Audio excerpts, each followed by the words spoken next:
Gabriel Garcia Marquez's chronicle of a death foretold is a story where everyone knows a murder will happen, yet no one stops it. Israel's attack on Iran feels strikingly similar. That Israel would strike was certain. The only unknowns were when and to what extent. Before nuclear negotiations between the US, Iran, and Israel could be finalized, Israel launched a surprise attack. According to reports, the overnight operation targeted Iran's chief of general staff and several top generals, allegedly striking them in their bedrooms. A significant number of scientists working on nuclear weapons also lost their lives. The situation is still very fresh, but some of the available information and footage we've seen offer key clues about how the attack was carried out. Our video begins with a breakdown of what happened on the first day of the Iran-Israel war and the weapons that were used. The development the world had anxiously awaited has happened. Israel struck Iran. Israeli Prime Minister Netanyahu announced that the operation was called Rising Lion, stating, "We targeted the heart of Iran's nuclear enrichment program.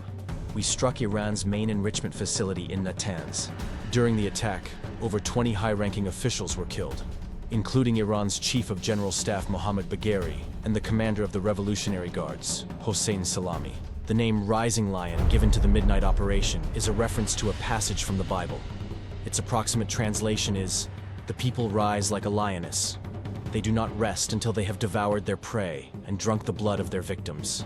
Of course, the events can be analyzed from many different angles. But in this section, we want to focus on the weapon systems Israel used. In fact, it makes more sense to examine Israel's operation under two main headings: the Air Force and Mossad. So let's first take a brief look at the Israeli Air Force, and then move on to Mossad. It is known that the Israeli Air Force used F-16, F-15, and F-35 fighter jets in these attacks. There are over 1,200 kilometers between Iran and Israel. Naturally, the first question that comes to mind is how the range issue was overcome. Tel Aviv relies on aerial refueling aircraft for this. The Air Force operates tanker planes converted from Boeing 707 and C-130 aircraft. Although these systems are old and have a shorter range compared to modern models, they remain strategic assets for Israel. They proved this during recent air operations in Yemen. Additionally, during the latest operation against Iran, footage emerged showing Israeli fighter jets refueling in Syrian airspace. Of course, tanker aircraft alone are not enough. At this point, another key factor is fuel tanks. Israel has been using conformal fuel tanks, commonly known as CFTs, for many years. Unlike external fuel tanks carried under the wings or fuselage, these tanks are fitted directly onto the aircraft's body, almost like a second skin. As a result, they create much less drag. Today, Israel is able to equip both its F-15s and F-16s with CFTs. And that's not all. The aircraft participating in the operation also carry external fuel tanks. At this point, it's unclear whether the F-35 fighter jets used external fuel tanks during the operation. However, an F-35 carrying a combat load can strike a target 1,200 kilometers away and return safely. It is known that on the night of June 13th, the Israeli Air Force used Syrian and Iraqi airspace to reach deep into Iran's backyard. The distance between Tehran and Israel is about 1,800 kilometers, while the Natanz nuclear facility lies roughly 2,000 kilometers away. Striking these areas highlights not only the aircraft, but also the missiles used. The Israeli Air Force's inventory includes rockets, LORA, and Rampage missiles. Air-launched ballistic missiles naturally achieve longer ranges and much higher speeds. Israel made good use of this capability. The rocket's missile has a range of 250 kilometers and can hit targets with a 3-meter margin of error. The Rampage missile is an enhanced artillery rocket. According to open sources, its range varies between 150 and 200 kilometers. Its warhead weighs approximately 150 kilograms, with an error margin of less than 10 meters. The LORA missile can also be launched from the air. Its exact range is unknown, but its circular error probable, CEP, is 10 meters. It can carry a warhead weighing 570 kilograms. Another weapon in Israel's arsenal is the Delilah cruise missile. Initially designed as a decoy, it was converted into a mini cruise missile by adding a warhead. It is reported to have a range of 250 kilometers and carries a 30-kilogram explosive warhead. Israel's inventory includes specialized missiles designed for various missions. One of these is the Popeye missile. It has a range of 150 kilometers. Although Israel has retired the Popeye missile, it continues to use its guidance system. The Popeye turbo missiles, equipped with turbojet engines, use the same guidance system. The Popeye turbo missile has a range of 320 kilometers. The Popeye guidance system is not only used in cruise missiles but also in other platforms. Israel produces a type of guided bomb kit called Spice, which uses the Popeye guidance system. Spice converts unguided bombs into precision-guided munitions, capable of hitting targets with a 3-meter margin of error. The smallest bombs weigh 250 pounds. It is believed that this model was used in the attack. There are also 1,000 and 2,000-pound versions of the bombs. Speaking of guided bombs, the GBU-39 SDB must be mentioned.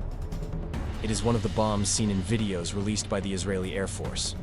The SDB has 2 different versions. The GBU-39's hardened advanced body can penetrate steel-reinforced concrete up to 1 meter thick.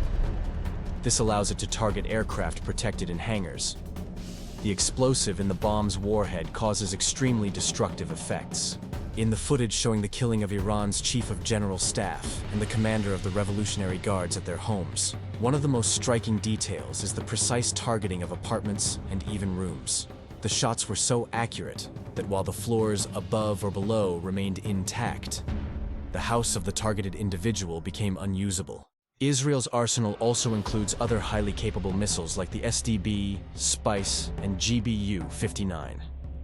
The Israeli Air Force announced that over 200 aircraft were used in this operation, and more than 330 munitions were fired. According to the statement, 100 targets were successfully destroyed. Some international news agencies reported that Israel carried out these strikes without crossing into Iranian territory. However, especially outlets close to Israel claimed that the Iranian border was breached and many missiles were fired inside Iran. So how did Iran fail to detect and stop fighter jets coming from hundreds of kilometers away? At this point, it's crucial to turn to the Mossad side of the story. Israel announced that numerous Mossad agents were involved in the operation. In the early hours, the suspicion that psychological warfare was underway was soon confirmed by footage. According to released videos, Mossad agents entered Iran with ease and played key roles in striking critical facilities. Another claim is that Israel infiltrated Iran some time ago and established a kamikaze drone manufacturing facility there. Kamikaze drones launched from inside Iran were used against Iranian air defense systems. However, the Iranian side flatly denied this and claimed that Israel did not use drones. The footage also clearly showed Iranian air defense systems being struck from above with specialized munitions. This raised the possibility that Israeli agents used the Spike anti-tank guided missile. The Spike AT-4 is an anti-tank missile with a range of about 10 kilometers. The missiles seen in videos shared by Israel are said to be models with a 4 to 5 kilometer range. This indicates that Mossad agents were able to get almost right up to Iran's most sensitive facilities. 78 Iranian citizens lost their lives in Israel's attacks. High-ranking officials of the country died as well. After Israel's recent moves, Iran has almost completely lost the entire network it painstakingly built over many years. While we were preparing this video, Iran launched an attack against Israel. Several locations in Tel Aviv, including the defense ministry, were struck. Israeli media reported that 41 people were injured in the attacks. We might take a closer look at Iran's retaliation in another video. But there are some questions we're curious about. Why do you think Iran struggles to protect its high-ranking officials? Are Israel's strikes an intelligence success or Iran's failure? How do you interpret everything that has happened? Share your thoughts in the comments, and let's discuss. These were some details of Israel's June 13th attack. It's hard to know what the coming days will bring, but whatever happens, be sure to subscribe to stay informed quickly and accurately. See you in another video. Take care for now.